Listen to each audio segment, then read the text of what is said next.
Hello दोस्तों, मैं अमन पोरवल coaching classes से। हमने लास्ट वीडियो में देखा इंट्रोडक्शन ऑफ मैट्रिक्स। आज हम एक्सरसाइज 3.1 स्टार्ट करते हैं मैट्रिक्स की।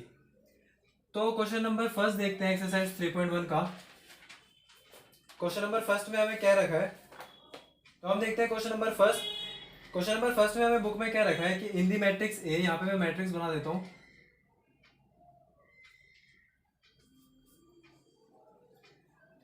फर्स्ट एलिमेंट है 2, फिर 5, फिर 19, फिर -7,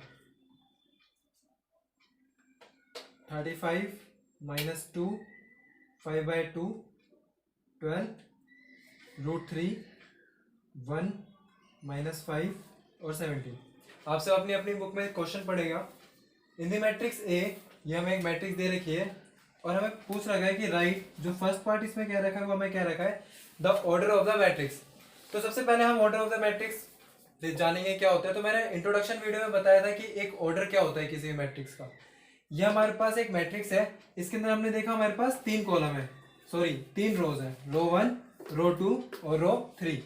और कितने कॉलम है, कॉलम 1, कॉलम 2, कॉलम 3 और कॉलम 4। तो हमने देखा कि ये जो हमारे पास मैट्रिक्स है इसके अंदर 3 रो है और 4 कॉलम है। तो मैंने बताया था जो मैट्रिक्स का number of rose into number of columns होता है वही उसका ऑर्डर होता है। तो जो क्वेश्चन नंबर फर्स्ट है उसका आंसर क्या हो गया, 3 × 4, क्योंकि हमें क्वेश्चन नंबर फर्स्ट के फर्स्ट पार्ट में क्या कह रखा था कि find the order of the matrix. Second part देखते हैं इसका, द नंबर ऑफ एलिमेंट्स। अब ये बात मैंने इंट्रोडक्शन वीडियो में नहीं बताई थी। अब किसी भी एलिमेंट में, जो किसी भी एक मैट्रिक्स में जो ऑर्डर होता है उस ऑर्डर को जब भी हम मल्टीप्लाई करते हैं, लाइक 3 × 4, तो मल्टीप्लाई करने पे जो हमारा आंसर आता है वो क्या होता है, नंबर ऑफ एलिमेंट्स। जब भी किसी भी मैट्रिक्स को हम मल्टीप्लाई करेंगे उसके ऑर्डर को मल्टीप्लाई करने पे जो आंसर आता है वो क्या होता है, नंबर ऑफ एलिमेंट्स। तो इस मैट्रिक्स का ऑर्डर क्या था, 3 × 4। 3 × 4 मैंने जब करा तो मेरे पास क्या आया, 12। अभी जो 12 है ये मेरा क्या है, नंबर ऑफ एलिमेंट्स। अगर मैं करके बताऊं तो 1 2 3 4, 1 2 3, तो 4 × 3 = 12। तो टोटल नंबर ऑफ एलिमेंट्स हमारे पास यहाँ हम देख सकते हैं कितने, 12। तो इसका सेकंड वाले का पार्ट का आंसर क्या आ गया, 12। अब क्वेश्चन नंबर फर्स्ट का ही थर्ड पार्ट जो हमें कह रखा है वो क्या कह रखा है कि right A13, A21, A33, A24 और A23। अब इसके अंदर सबसे पहले हमें क्या निकालने के लिए बोला है, A13, फिर A21, फिर A33, फिर A24 और फिर A23। तो मैंने आपको बताया था जब भी हम एलिमेंट्स में बात करेंगे तो ये हमारा क्या होता है, रो को रिप्रेजेंट करता है और ये हमारा कॉलम को रिप्रेजेंट करता है। सबको पता थी ये बात, इंट्रोडक्टरी वीडियो में हमने बताया था। अब A13 मतलब फर्स्ट रो और थर्ड कॉलम। तो हम सबसे पहले फर्स्ट रो पे आते हैं। तो फर्स्ट रो क्या है हमारी, ये फर्स्ट रो का third column, first column, second column, third column. तो ये है हमारा, तो ये हमारा क्या हो गया, A13। अब A21 मतलब सेकंड रो फर्स्ट कॉलम, तो ये हमारी सेकंड रो है और यही हमारा फर्स्ट कॉलम है। तो ये जो 35 है ये क्या होगा हमारा, A21। अब A33 यानी कि थर्ड रो और थर्ड कॉलम, तो थर्ड रो और थर्ड कॉलम मतलब -5, तो ये हो गया हमारा A33। अब A24 मतलब सेकंड रो और फोर्थ कॉलम, तो हमारा ये सेकंड रो है और ये क्या है, इसका फोर्थ कॉलम है। तो ये क्या हो गया हमारा, A24। अब A22 मतलब सेकंड रो सेकंड कॉलम, तो ये हमारी सेकंड रो है और ये हमारा सेकंड कॉलम है। तो जो -2 हो गया ये क्या हो गया, A23। तो ये था हमारा क्वेश्चन नंबर फर्स्ट। अब हम नेक्स्ट क्वेश्चन देखेंगे। अब क्वेश्चन नंबर 2 देखते हैं हम। क्वेश्चन नंबर 2 में हमें क्या रखा है कि if a matrix has 24 elements, what are the possible orders it can have. तो क्वेश्चन के अंदर बोला है कि एक जो मैट्रिक्स है उसमें कितने एलिमेंट्स है, 24, और हमें क्या बताना है, उसका ऑर्डर बताना है कि कितने पॉसिबल तरीके के ऑर्डर हो सकते हैं। तो सिंपल है हमारे लिए, 24 किन दो नंबर्स की मल्टीप्लीकेशन करने पे 24 आएगा, हमें वो सब ऑर्डर्स लिखने हैं। क्योंकि हमें पता है दो नंबर की मल्टीप्लीकेशन जब हम करते हैं, मतलब हम ऑर्डर की जब हम मल्टीप्लीकेशन करते हैं m × n, उसका जो भी आंसर आता है वो हमारा क्या होता है, टोटल नंबर ऑफ एलिमेंट्स। तो हमें क्या बताना है, बेसिकली ऑर्डर बताना है। तो 24, तो सबसे पहला ऑप्शन इसका क्या हो सकता है, 1 इंटू 24, फिर 24 इंटू 1, फिर 6 इंटू 4, और फिर 4 इंटू 6, फिर 3 इंटू 8, 8 इंटू 3, और 12 इंटू 2, 2 इंटू 12, और कुछ हो सकता है 24 पे? तो नहीं, इतना ही हो सकता है खाली। अब कई बच्चों को लग रहा होगा कि 1 इंटू 24 और 24 इंटू 1 ये सेम क्यों नहीं है? तो सेम इसलिए नहीं है क्योंकि मैंने बताया था कि जो m होता है वो किसको रिप्रेजेंट करता है? रो को, और जो n होता है वो किसको रिप्रेजेंट करता है? कॉलम को। यहाँ पे जो ये 1 है ये किसको रिप्रेजेंट कर रहा है? रो को, और ये जो 24 है ये किसको रिप्रेजेंट कर रहा है? कॉलम को। तो ये मैट्रिक्स हमारे लिए बिल्कुल अलग होगी। इस मैट्रिक्स के अंदर एक रो होगा और बाकी सारी 24 कॉलम्स होंगी, और जो ये मैट्रिक्स होगी 24 इंटू 1, इसमें 24 रोज होंगी हमारे पास और एक ही कॉलम होगा। सिमिलरली 6 इंटू 4 में 6 रोज 4 कॉलम्स, और 4 इंटू 6 में 4 रोज और 6 कॉलम, एंड सो ऑन। अब इस क्वेश्चन में हमें एक सेकंड पार्ट भी दे रखा है। सेकंड पार्ट क्या कह रखा है कि अगर 13 एलिमेंट्स हो तो ऑर्डर क्या होगा? तो 13 एलिमेंट्स, अब हमें पता है कि कोई भी ऐसा नंबर है जिसमें 13 एलिमेंट्स हो, मतलब दो नंबर्स के साथ मल्टीप्लीकेशन करें तो 13 एलिमेंट्स हो, बट दो पॉसिबल कंडीशन क्या है? 1 इंटू 13 और 13 इंटू 1। तो इस केस में हमारे पास एक रो और 13 कॉलम्स, और इसमें 13 रोज और एक कॉलम। तो ये हो गया हमारा क्वेश्चन नंबर सेकंड। अब देखते हैं next question. If a matrix has 18 elements, what are the possible orders it can have, what if it has 5 elements. तो क्वेश्चन नंबर थर्ड जो है सिमिलर है क्वेश्चन नंबर सेकंड के, तो ये आप खुद करिएगा। Construct a 2x2 matrix. Question number fourth, construct a 2x2 matrix, और ए यानी जो मैट्रिक्स है उसको ए से रिप्रेजेंट करा है, उसके जो एलिमेंट्स है वो क्या दे रखे हैं हमें? ए आई जे। अब ये जो ए आई जे है इसके अंदर क्या हमें क्या रखा है? ये जो ए आई जे होता है वो हमारे पास क्या होता है? एलिमेंट होता है। अब हमें नीचे क्या रखा है कि कंस्ट्रक्ट क्या करना है? हमें 2x2 का मैट्रिक्स कंस्ट्रक्ट करना है, मतलब ये हमें ऑर्डर दे रखा है ऑलरेडी, यानी कि टोटल 4 एलिमेंट्स होंगे। और ए आई जे क्या दे रखा है फर्स्ट पार्ट में? A I J is equal to I plus J का होल स्क्वायर बाय 2। अब इस क्वेश्चन को ध्यान से देखना।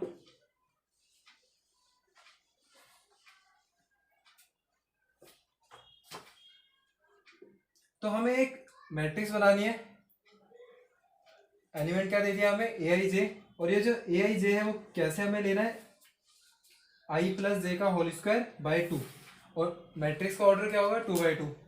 तो 2x2 मतलब 2 रो और 2 कॉलम। तो मैंने एक मैट्रिक्स लिया ए, फर्स्ट एलिमेंट क्या हो गया? A11, सेकेंड एलिमेंट क्या हो गया? A12, थर्ड एलिमेंट क्या हो गया? सॉरी नेक्स्ट एलिमेंट क्या हुआ? A21, और फिर A22। अब मैंने ऐसा क्यों लिखा? क्योंकि हमें पता है कि जब ऑर्डर दे रखा है इस मैट्रिक्स का 2x2, तो 2 रो होंगी और 2 ही कॉलम होंगे। फिर जो एलिमेंट्स है वो ए आई जे से रिप्रेजेंट करने हैं, तो जो फर्स्ट एलिमेंट होगा वो क्या होगा? First row first column, first row second column, second row first column, और सेकंड रो सेकंड कॉलम। अब ये जो ए आई जे है इसको हमें कैसे फिल करना है? आई प्लस जे का होल स्क्वायर बाय 2। तो अब A11 देखो, तो A11 क्या है? आई भी 1 और जे भी 1। तो इसको मैं क्या करूंगा? 1 प्लस 1 बाय 2, और इस 1 प्लस 1 का होल स्क्वायर। तो ये क्या हो गया? 1 प्लस 1 इज 2, 2 2 जा 4, और 2 से कैंसिल आउट हुआ तो 2। अब A12 यानी कि 1 प्लस 2, तो 1 प्लस 2 का होल स्क्वायर अपॉन में 2, तो 1 प्लस 2 का होल स्क्वायर क्या हुआ? 9। तो ये हमारा क्या आ गया? 9/2। फिर A21, तो ये क्या हो गया? 2 प्लस 1 का whole square by 2, that is 9/2। और फिर ये क्या हो गया हमारे पास नेक्स्ट वाला एलिमेंट? A22, फिर 2 प्लस 2/2 का होल स्क्वायर। तो ये क्या हो गया? 2 प्लस 2 4, 4 4 16, 16/2 इज 8। तो हमारी मैट्रिक्स क्या हो गई? 2, 9/2, 9/2 और 8। तो ये हो गया हमारी मैट्रिक्स ए। अब इसमें आगे 2 पार्ट और हैं, वो आप खुद ट्राई करना, और ना हो तो आप हमें कमेंट सेक्शन में बता सकते हैं, उसकी वीडियो हम बना देंगे। अब हम देखेंगे क्वेश्चन नंबर 5। तो क्वेश्चन नंबर 5 में हमें बोल रखा है कि हमें एक मैट्रिक्स बनानी है ऑर्डर 3/4 की। तो 3/4 ऑर्डर की मैट्रिक्स कैसे बनेगी, मतलब 3 रोज और 4 कॉलम्स। ठीक, तो मैंने एक मैट्रिक्स ले ली ए, जिसमें मैं 3 रोज रखूंगा और 4 कॉलम रखूंगा। तो ए ए ए 3 रोज और 4 कॉलम, तो सेकंड, थर्ड और फोर्थ।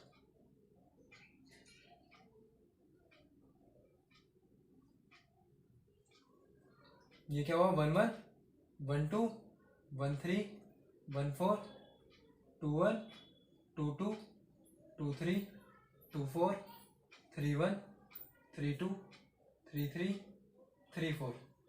अब इसके फर्स्ट पार्ट हम देखेंगे। तो इसके फर्स्ट पार्ट में हमें बोला गया है कि जो हमें एलिमेंट लेने वो कैसे लेने, A I J is equal to 1/2 mod minus 3i plus J. हमें ऐसे लेने हैं एलिमेंट। तो नॉर्मल है, सिंपल, सबकी एक एक वैल्यूज हम यहाँ पे उठाएंगे, पुट करेंगे और अपनी मैट्रिक्स बना देंगे। तो सबसे पहले फर्स्ट वाला एलिमेंट लेते हैं। तो a11 1/2 माइनस 3 इंटू आई। अब आई की जगह क्या है 1, तो मल्टीप्लाइड बाय 1 प्लस जे की जगह भी क्या है 1, तो ये क्या हो गया 1 माइनस 3 मल्टीप्लाइड बाय 1 -3, ये मॉड का साइन है, प्लस 1 इंटू में 1/2। तो -3 प्लस 1 क्या हुआ -2।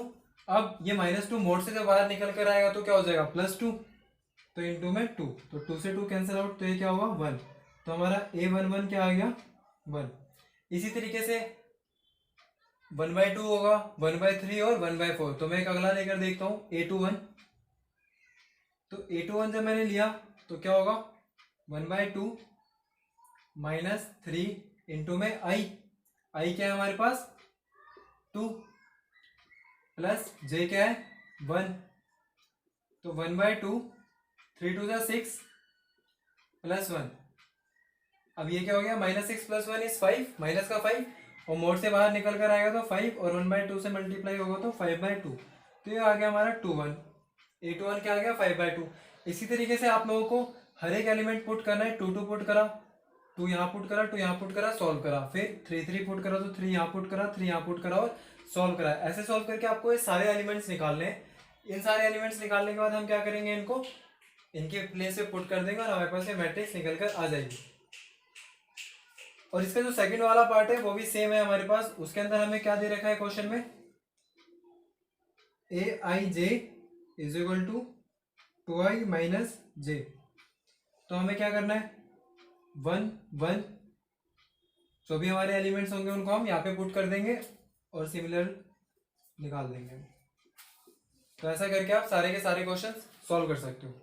अब हम नेक्स्ट क्वेश्चन की तरफ देखते हैं, क्वेश्चन नंबर 6।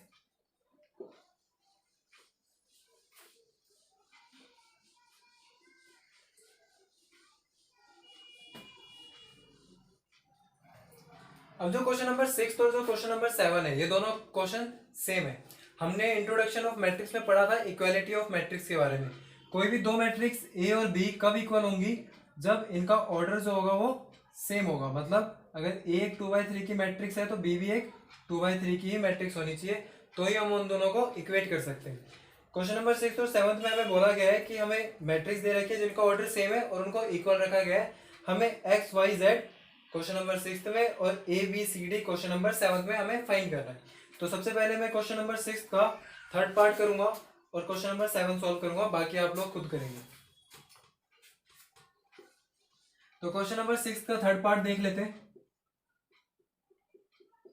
तो क्वेश्चन नंबर 6 के थर्ड पार्ट में हमें क्या रखा है कि x plus Y plus Z, X plus Z और y plus Z is equal to 9 5 7। तो आपने देखा यहाँ पे ये कौन से ऑर्डर की मैट्रिक्स है, इसमें 3 रोज है, रो 1 रो 2 रो 3, और कॉलम कितनी है सिर्फ एक है, तो ये 3 into 1 ऑर्डर की मैट्रिक्स है। सेम इसी तरीके से रो 1 रो 2 रो 3 और कॉलम 1, तो ये भी एक 3 into 1 की मैट्रिक्स है। तो हम इन दोनों को इक्वेट कर सकते हैं। तो x plus Y plus Z is equal to 9, ठीक, अब x plus Z is equal to 5 और y plus Z is equal to 7। तो अब हमें क्या करना है, इस x प्लस जेड को अगर मैं ले लूँ और यहाँ पुट कर दूँ तो इसकी वैल्यू हमें 5 गिवन है।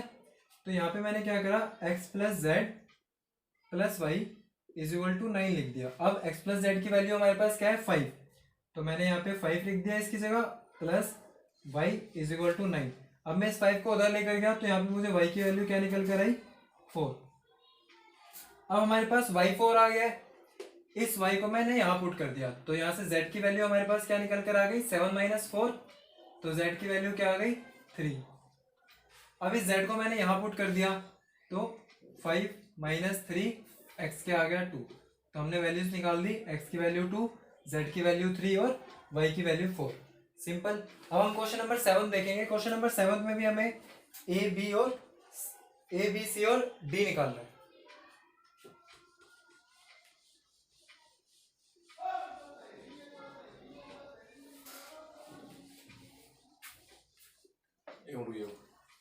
ये मैं तो तेरी आवाज है ना, ये तो वैसे ही रुक गई थी। पॉज कर लेंगे किसी तरह से। तो हम देखेंगे क्वेश्चन नंबर 7। क्वेश्चन नंबर 7 में हमें क्या फाइंड करना है, ए बी सी और डी। तो हमने देखा ये एक मैट्रिक्स है जिसका ऑर्डर क्या है, 2x2, क्योंकि हमारे पास 2 रो है और 2 कॉलम है। सेम हमने इक्वेट करा है, मतलब इसका भी ऑर्डर सेम होगा, 2x2, 2 रोज और 2 कॉलम। तो a माइनस बी जो है वो किसके इक्वल में है, -1, ठीक है। फिर 2a प्लस सी किसके इक्वल में है, 5। 2a माइनस बी किसके इक्वल में है, 0 के। और 3c प्लस डी किसके इक्वल में है, 13 के। तो हमने ये चारों इक्वेशन लिख ली। अब हमें इनका यूज करना है, तो कैसे यूज करेंगे, तो सबसे पहले 2a माइनस बी को मैं माइनस बी उधर लेकर गया तो ये क्या हो गया, 2a is equal to B, means a is equal to b by 2। तो इस a की वैल्यू को b बाय 2 को मैं यहाँ पुट कर सकता हूँ a की जगह, तो मैंने यहाँ पुट करा, तो b by 2 minus B is equal to -1।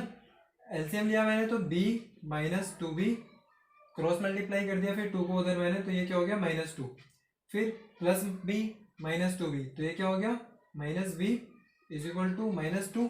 Minus से माइनस कैंसिल आउट, तो b की वैल्यू क्या आ गई, 2। अब इस b की वैल्यू को मैंने यहां पुट करा क्योंकि हमने निकाल लिया b इज इक्वल टू 2। तो जब मैंने b को यहाँ पे 2 पुट करा तो a की वैल्यू क्या आ गई, 1। अब हमारे पास दोनों वैल्यूज आ गई, a की वैल्यू आ गई 1 और b की वैल्यू आ गई 2। अब इसमें a की वैल्यू को अगर मैं यहाँ पुट कर दूं तो यहाँ से हमारा c निकल कर आ जाएगा, तो c is equal to 5 minus 2 and that is 3। तो c की वैल्यूज आ गई हमारी 3। अब हमारे पास a आ गया, b आ गया, c आ गया। हमें फाइंड आउट क्या करना है, d। c हमने कितना निकाला, 3, तो 3 into 3 plus d is equal to 13, तो 3 3 ज़ा 9, तो d is equal to 13 minus 9, तो d की वैल्यू क्या आ गई, 4। तो ये आंसर हमारा आ गया, a की वैल्यू 1, b की वैल्यू 2, c की वैल्यू 3 और d की वैल्यू 4। अब हम देखते हैं नेक्स्ट क्वेश्चन, क्वेश्चन नंबर 8।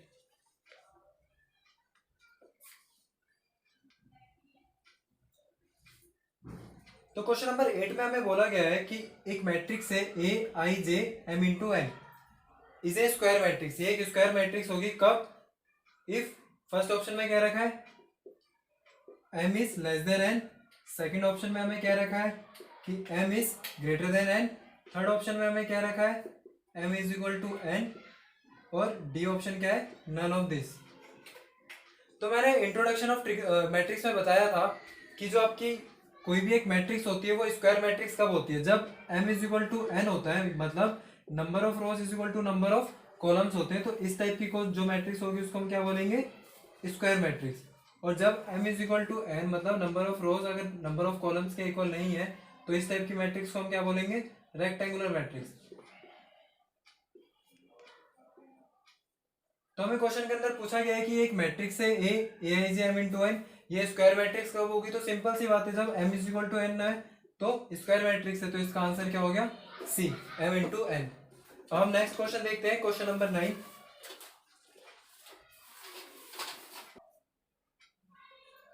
तो अब क्वेश्चन नंबर हम 9 देखते हैं। क्वेश्चन नंबर 9 में हमें बोला गया है कि which of the given values of X and Y, तो एक्स और वाई की कौन सी गिवन वैल्यूज के लिए the following pair of matrices are equal. तो ये हमें दो मैट्रिक्स दे रखे हैं, ये इक्वल कब होंगी एक्स की और वाई की वैल्यूज पे, तो हमें ये बताना है। तो नॉर्मल सिंपल हम इनको सबसे पहले क्या कर लेंगे, इक्वल लेके चल लेंगे। इन द एंड हमें यही बताना है इक्वल है कि नहीं, तो हम पहले इक्वल इसको लेके चलते हैं। तो जब मैंने इनको इक्वल ले लिया तो ये क्या हो गया, 3x + 7 = 0 कंपेयर करवाने के बाद, और ये y - 2 = 5, फिर y + 1 = 8 और 2 - 3x = 4। तो ये हमने लिख लिए सारे कंडीशंस। अब 3x + 7, तो यहाँ से x की वैल्यू क्या निकल कर आ गई, -7/3।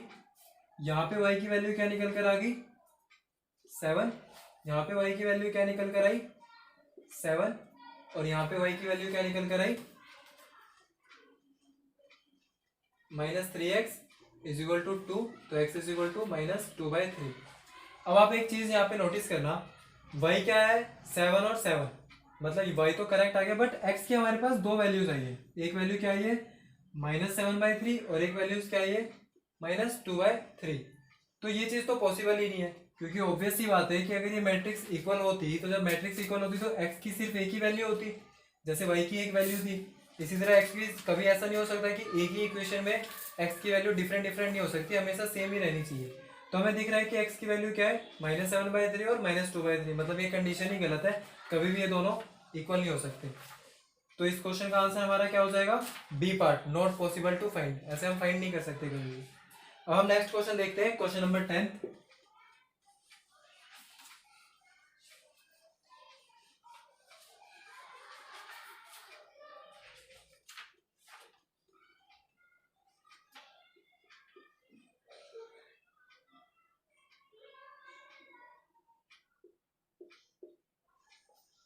तो क्वेश्चन नंबर 10 के अंदर हमें बोला गया है कि हमें एक मैट्रिक्स बतानी है जिसका ऑर्डर क्या है, 3/3, और उसके एलिमेंट्स हमें किससे फिल करने हैं, या तो 0 से फिल करने हैं या फिर 1 से फिल करने हैं। तो देखते हैं ये कैसे होगा। तो 3/3 ऑर्डर की अगर मैट्रिक्स है तो उसमें टोटल नंबर ऑफ एलिमेंट्स कितने होंगे, तो मैंने आपको बताया था टोटल नंबर ऑफ एलिमेंट्स कैसे निकालते हैं, उसके ऑर्डर को मल्टीप्लाई कर देते हैं, तो 3 × 3 क्या हो गया, 9। तो ये बात हमें पता चल गई कि जो हमारे पास मैट्रिक्स होगी उसके अंदर टोटल नंबर ऑफ एलिमेंट्स कितने होंगे, 9। अब इसने बोला है कि ये जो प्लेसेस है हमारे पास, इसको या तो हम 0 से फिल कर सकते हैं या फिर 1 से, या तो 0 से या फिर 1 से। तो अब इसमें कितने वेज से, हम क्वेश्चन में बोला है कि कितने वेज से, कितने तरीकों से हम इसमें एलिमेंट्स फिल कर सकते हैं। तो हमने देखा हमारे पास कितने ऑप्शन है, सिर्फ दो ही ऑप्शन है, मतलब या तो हम 0 फिल कर सकते हैं या 1। तो टोटल नंबर ऑफ ऑप्शन 2, और टोटल नंबर ऑफ एलिमेंट्स कितने हैं, 9। तो ये क्या हो गया, 2⁹ तो इसका आंसर क्या आ गया, 2⁹ होता है 512। तो इसका जो आंसर है वो क्या हो गया, answer number, option number D. तो ये आपकी एक्सरसाइज 3.1 खत्म हो गई है। नेक्स्ट वीडियो में हम स्टार्ट करेंगे एक्सरसाइज 3.2 से। जिस भी बच्चे को डाउट हो वो हमें कमेंट सेक्शन में बता सकता है, या डिस्क्रिप्शन में हमारा व्हाट्सएप नंबर है, अपना डाउट्स हमें वहाँ पे बता सकता है। और चैनल को सब्सक्राइब करें, अपने दोस्तों के साथ शेयर करें। मिलते हैं नेक्स्ट वीडियो में, थैंक यू।